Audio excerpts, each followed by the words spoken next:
কারা দিলেন, এই নিয়ে প্রশ্ন উঠতে শুরু করেছে। এবং এটাও জানা যায় যে যে নেতারা উপস্থিত ছিলেন, আমি খুব শীঘ্রই নামগুলো বলবো আর 1-2 মিনিটের মধ্যে, যে নেতারা উপস্থিত ছিলেন তারা একবার গেলেন শুভেন্দু অধিকারীর কাছে। তারা গিয়ে শুভেন্দু অধিকারীর সঙ্গে কিছু একটা কথাবার্তা বলার চেষ্টা করলেন। সেই সময়টা হয়তো ক্যামেরায় পুরো বিষয়টা দেখানো যায়নি বা দেখা যায়নি। কি কথা হলো, হ্যাঁ কি কথা হলো বা কি বিষয়ে কথা হলো সেই বিষয়টা নিয়ে কিন্তু কিছু জানা যায়নি। কিন্তু পরবর্তীকালে জানা যায় যে যে নেতারা বসেছিলেন এই ঋতব্রতপন্থী তৃণমূলের, তারা বলছেন তারা ভোটে অংশগ্রহণই করেননি। আচ্ছা, তারা নাকি ভোটই দেননি।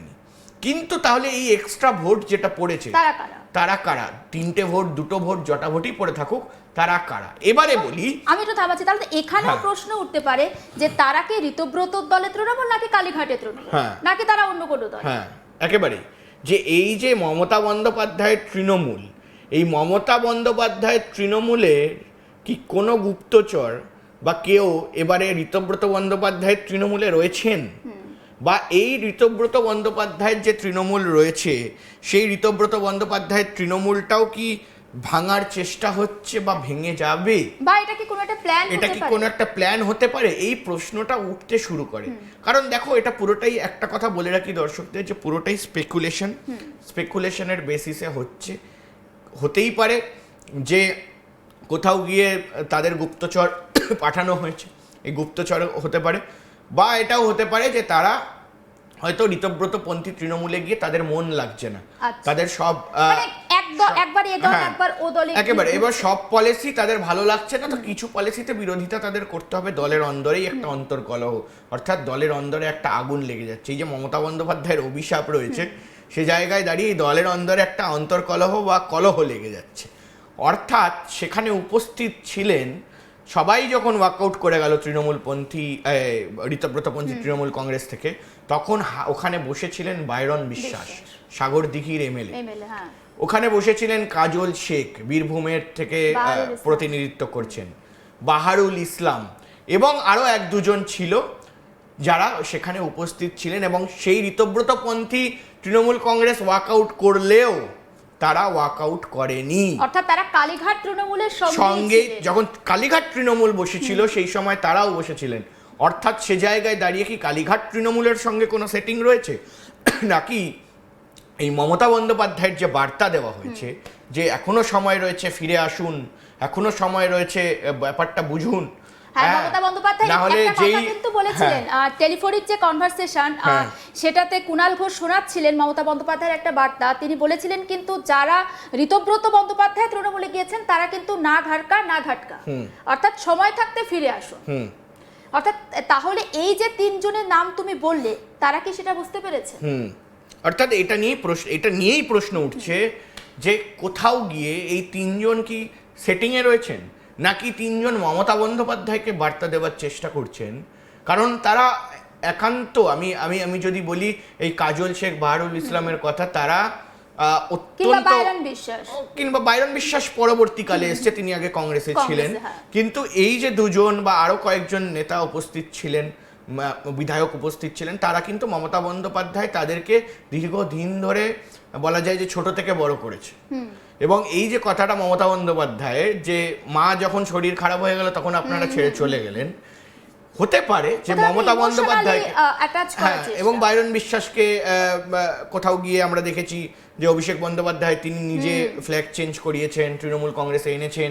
বাইরন বিশ্বাস তিনি সামিল হয়েছেন, লড়াই করেছেন এবং জিতেওছেন।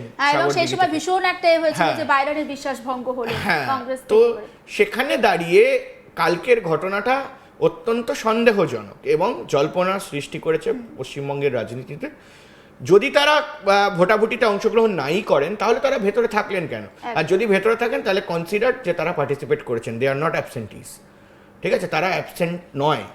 অর্থাৎ সে জায়গায় দাঁড়িয়ে কিন্তু এটা স্পষ্ট হচ্ছে যে কোথাও গিয়ে কি কোথাও সেটিং রয়েছে, এই প্রশ্নটা উঠছে, এই সূত্র মারফত এই প্রশ্নটা উঠছে যে কোথাও গিয়ে কি সেটিং রয়েছে, বা মমতা বন্দ্যোপাধ্যায়কে কোথাও বার্তা দেওয়ার চেষ্টা করছেন যে দিদি আপনার সঙ্গেই আমরা আছি, আমরা এখানে এসেছি এবং বিধানসভায় আমরা এই বিরোধিতা করব, কিন্তু আপনার সঙ্গে আমি রয়েছি।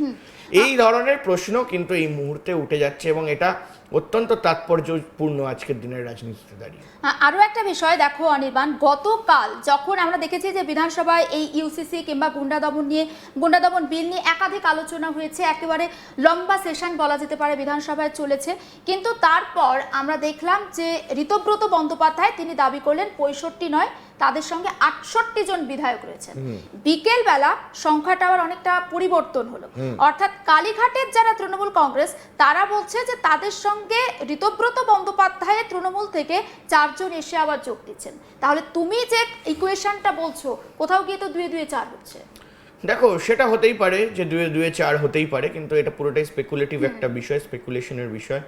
কিন্তু হ্যাঁ, রাজনৈতিক আঙিনায় যদি তৃণমূল কংগ্রেস এতদিনের পলিটিক্যাল পার্টি তারা ভেঙে যেতে পারে, মমতা বন্দ্যোপাধ্যায়ের হাত ছেড়ে দিতে পারে, তাহলে অবশ্যই অস্বীকার করার কোনো জায়গা নেই এই জল্পনাতে যে এই ধরনের ঘটনাও ঘটতে পারে। অর্থাৎ একদিকে যেমন বিজেপি কিন্তু পুরো জেতার পরে একেবারে বলা যায় যে তৃণমূলকে ছারখার করে দিয়েছে, এবং এই তৃণমূল কংগ্রেস যেটা এত ঐক্যবদ্ধতা দেখাতো, এই তৃণমূল কংগ্রেসের অন্তরে যে এত সমস্যা ছিল, এত ধরনের অভিষেক বন্দ্যোপাধ্যায়কে নিয়ে নেতাদের রাগ ছিল, বিধায়ক সাংসদদের রাগ ছিল, এত ধরনের সমস্যা, এত ধরনের প্রবলেম, এত ধরনের অন্তর্কলহ, অন্তর্দ্বন্দ্ব ছিল, সেটা কিন্তু এই বিজেপি ক্ষমতায় আসার পর স্পষ্ট করে দিয়েছে যে কোথাও গিয়ে তৃণমূল কংগ্রেসে কেউ শান্তিতে ছিলেন না। এবং বিধায়করা যারা রয়েছেন তারা তো রয়েছেন, কিন্তু যারা জেতেননি তারা কিন্তু সমস্যার মধ্যে রয়েছেন এবং জনরোষের মুখে তাদেরকে পড়তে হয়েছে।